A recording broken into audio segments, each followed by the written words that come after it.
over the last 13 years, Jonathan Martin and I have produced some 700 programs, which are currently being seen in something like 120 countries worldwide. Collectively as a team, we've got a pretty unique blend of experience which covers filmed history from 1896 to the present day. And in knowing where that material is located, its pedigree, its applicability to the storytelling, our ability to bring in expert writers on this particular series. The first scripts were written by Lieutenant Colonel Charles Messenger, who himself has written over 20 books on military history and is well respected worldwide. And we were able to base the 6 hours of World War I in colour on that original framework which he drew up for us. Well, we're talking about, obviously, an enormous subject. Between 1914 and 1918, some 65 million men took up arms. 10 million died in battle. One had to make a large number of decisions because you could go in a very technical way, you could go in a very much more personalised eyewitness account type of way. We originally conceived it as being a completely balanced series, and we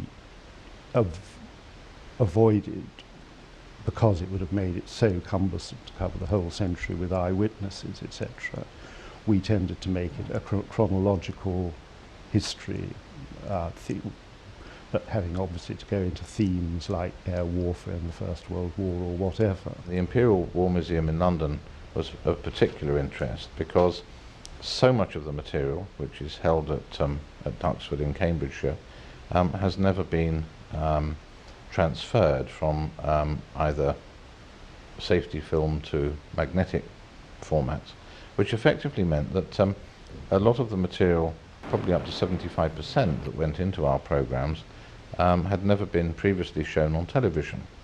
Now this was a great revelation, and some of the material that was found was just absolutely magnificent and was in very, very good condition.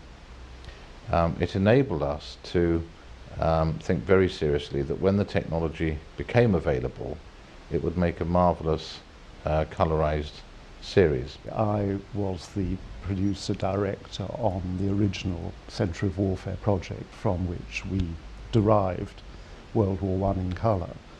And at that stage I was working with the original historians to develop the scripts, and then with the researchers.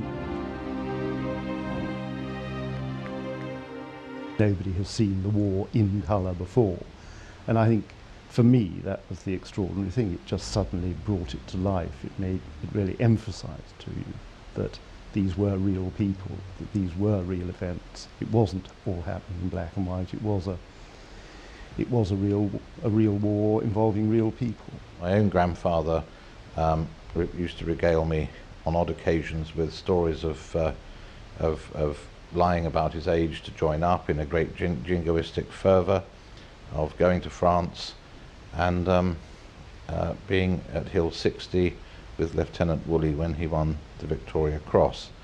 In a matter of 3 or 4 days, some 350 British troops lost their lives at Hill 60, and just not more than a dozen emerged unscathed. They were caught in a crossfire from not just German troops ahead of them, but also from both sides. And later in World War I, he was gassed and declared dead, and actually awoke during, I suppose, his own burial service from under a white sheet. And had it been a few hours, he may even have been buried. So I feel that his good fortune in being posted back to the UK probably saved his life, and I'm probably sitting here talking to you as a result of that life-saving experience. The decision was made that we should try to personalise the series much more by including eyewitness accounts and bringing in readings from poetry or descriptions of the battles, of the background. Tomorrow morning, early, we go over the top and hope to give the Boche hell. I have every confidence in my battalion. They will fight to the finish if necessary. I told them that there was only one good Boche, and that was at Denny. I must say that our thanks would go to Dan Chambers at Channel 5, who was instrumental in exercising a light touch to achieve the extra dynamics, the extra elements which we thought would be suitable for, more appropriate perhaps for a 21st century audience. We're now talking about events which happened almost 90 years ago, and most of the people concerned are either extremely elderly or dead. There can be a bit of a discordance between how they look today and how they sound today and the events which they're describing, and we had to be very aware of that. On occasions it can be very moving, but also for a modern audience it can also set up a certain sort of almost an element of being unable to believe that this was the same person. I had about 5 seconds to make my mind up. I shot him above the ankle and above the knee. I brought him down. I didn't kill him. I think the interviews and the new maps and the extracts and the letters and diary notes, I think that just opens out the understanding for a lot of people. We are talking about something which was a long, long time ago, and the closer you can get to the reality, the better. And the reality was obviously that it all took place in colour. For the last 10 years we haven't been able to really take full advantage because the technical backup that we need to make such a colorized series just wasn't really refined enough. One of the interesting things which came out of the colorizing was obviously the care which we had to take to get the uniforms, the flags, all of that detail right. And right from the beginning we were amassing as much information as we could about the correct uniforms. The hues, for example, between the Russian uniforms and the German uniforms and the British and American uniforms, all subtly different, and the team have had to make these quite distinctive on screen for the benefit of historians and viewers who obviously are familiar with the colours and medals and insignias and so on. And this has been an enormous effort. In the course of production, we were continually being sent sample colour renders, which we could approve and show to experts where necessary.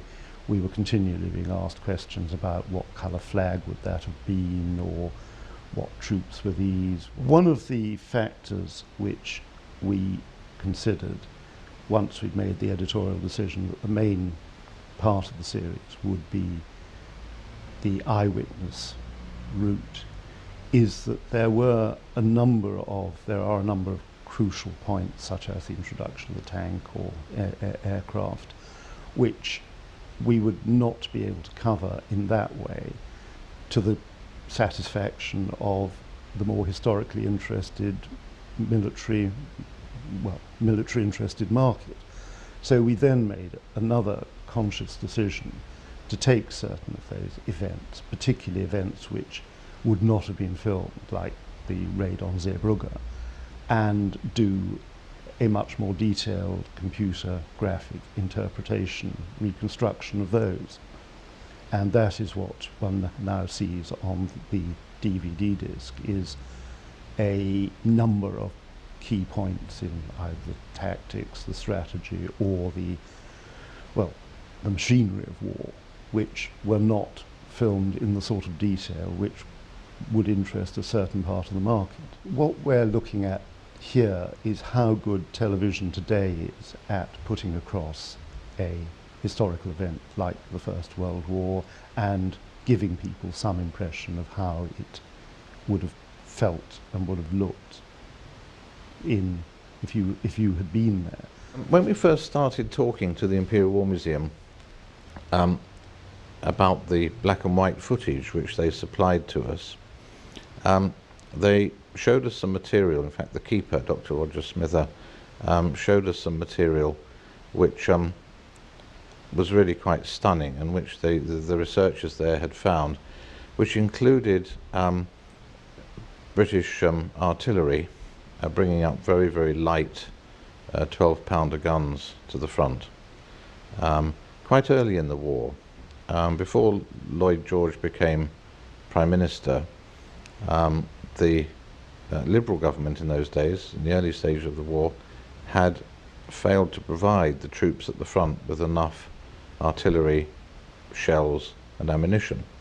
And in some cases, in those early stages, they found themselves being rationed. And the shots of the Royal Horse Artillery bringing up their 12-pounder guns at the gallop, and in some cases German shells landing in the midst of artillery columns, and people literally just being blown to smithereens, were pictures which I shall never forget. I think that for me, in some ways, the most interesting sequences are in some cases, the rather well-known ones of men going forward in the trenches, the faces, the knowledge of what they were about to be subjected to. And I still find that very moving, and even more moving now that you see them in colour.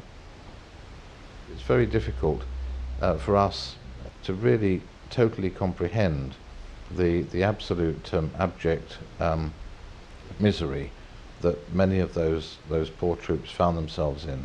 And I think that the series will serve a very, very useful purpose in bringing home to worldwide audiences something which they would only normally see maybe on evening news bulletins, where here were millions of people, in the case of the Western trenches, locked into a pretty small area of land, just slogging it out in the most appalling conditions.